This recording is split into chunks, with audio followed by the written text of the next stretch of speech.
je m'appelle Marie-Laure Leroy, je suis à l'hôpital de Pontchaillou, je ne sais pas à l'heure qu'il est, bien évidemment j'ai pas dormi. Je suis la mère d'un gilet jaune qui a été blessé à la fin de la manifestation sur Rennes hier soir, au moment où les gens commençaient à se disperser.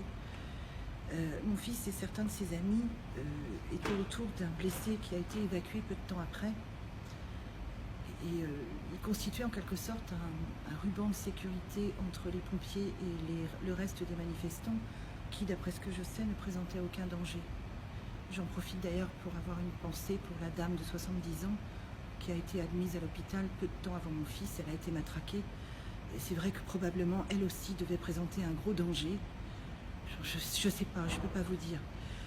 D'après ce que les amis de mon fils m'ont raconté, une première grenade de désencerclement l'a atteint alors même qu'il tournait le dos avec ses amis et que les CRS étaient en train de charger.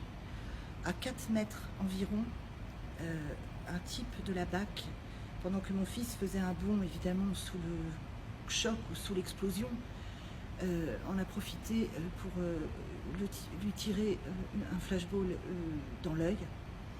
Le flashball, c'est énorme, je ne sais pas si vous en avez déjà vu un, a été récupéré et à l'heure actuelle, il est déjà entre les mains de l'avocat. Mon fils a été opéré pendant 3 heures par un interne qui a fait ce qu'il a pu pour lui sauver son œil, ce qui n'a pas été possible. Monsieur Macron, pendant que vous faites le malin en bras de chemise dans les gymnases, pendant des heures, en soliloquant, parce qu'il est vrai que vous aimez surtout parler seul, pendant ce temps-là, vos sbires, monsieur Macron, mutilent nos jeunes. Ces jeunes, j'insiste, ne présentaient aucun danger. Aucun d'eux n'avait le visage couvert. Ils étaient tous désarmés. Aucun d'eux n'avait même un masque à gaz.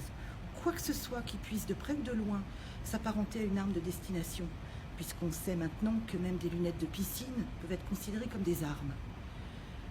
Pendant donc que vous faites le malin, vos sbires agressent nos jeunes, agressent des personnes âgées. Combien de blessés va-t-il encore falloir? Combien de mutilés parmi nos jeunes va-t-il encore falloir avant que vous vous rendiez compte, monsieur Macron, que diriger un pays, ce n'est pas se tenir en haut de la verticalité que vous vantez tant. C'est peut-être de temps en temps se pencher sur les gens et écouter réellement ce qu'ils ont à dire. Je ne suis pas en colère, je n'ai même aucune haine. J'estime que vous et ce type que vous avez placé au ministère de l'Intérieur, dont d'ailleurs je n'arrive toujours pas à savoir s'il est juste stupide ou parfaitement incompétent, j'estime que vous n'êtes ni digne de ma colère, ni digne de ma haine. Et a priori, d'après les paroles que j'ai pu échanger avec mon fils quand il est sorti du bloc et qu'il était encore en salle de réveil, il n'a pas de haine non plus. Je crois qu'il ne comprend pas trop ce qui lui est arrivé pour l'instant. Il a 27 ans, il a toute la vie devant lui, et désormais, il n'aura plus jamais une vie normale. Il est mutilé à vie, monsieur Macron. Mutilé à vie, parce que ce que vous appelez la démocratie consiste à frapper des gens innocents qui sont là uniquement pour défendre leurs droits.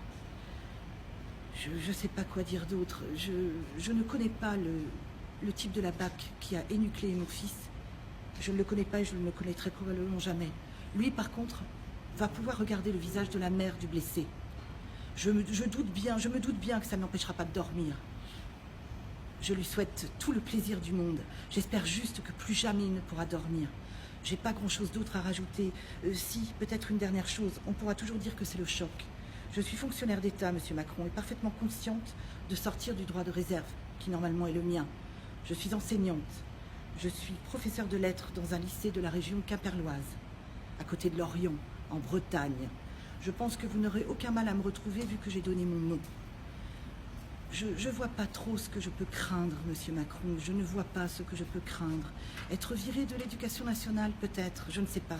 C'est peut-être le genre de choses que font les gens comme vous. Probablement, probablement. Mon crime, s'il y a crime, n'est pas pire que celui d'un ancien ministre de l'Éducation nationale qui appelle au meurtre sur des ondes. Mon crime, si crime il y a, n'est pas pire que celui de quelqu'un qui s'obstine à considérer que ni les gendarmes, ni les CRS, ni les gens de la BAC n'attaquent sans être agressés. C'est tout ce que j'ai à dire. J'ai une grosse pensée pour tous les autres blessés. Et monsieur Macron, peut-être parce que j'ai la prétention, moi, de vous donner une leçon de dignité.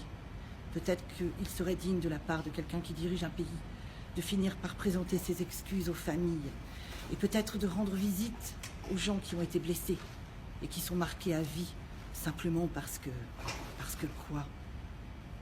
Parce qu'il y en a marre de cette société où les gens sont pauvres. Je voudrais juste signaler une dernière petite chose. Je suis dans un grand hôpital de Rennes. Il y a à 2 mètres de moi, à la sortie, quelqu'un qui dort dans un sac de couchage. Monsieur Macron, puis-je me permettre de vous rappeler que d'après ce que j'ai entendu, d'après ce que je vous ai entendu dire, il n'y aurait plus jamais de SDF dans notre société. Je suis pas en colère, je le répète. Je suis juste écœurée. Je suis écœurée.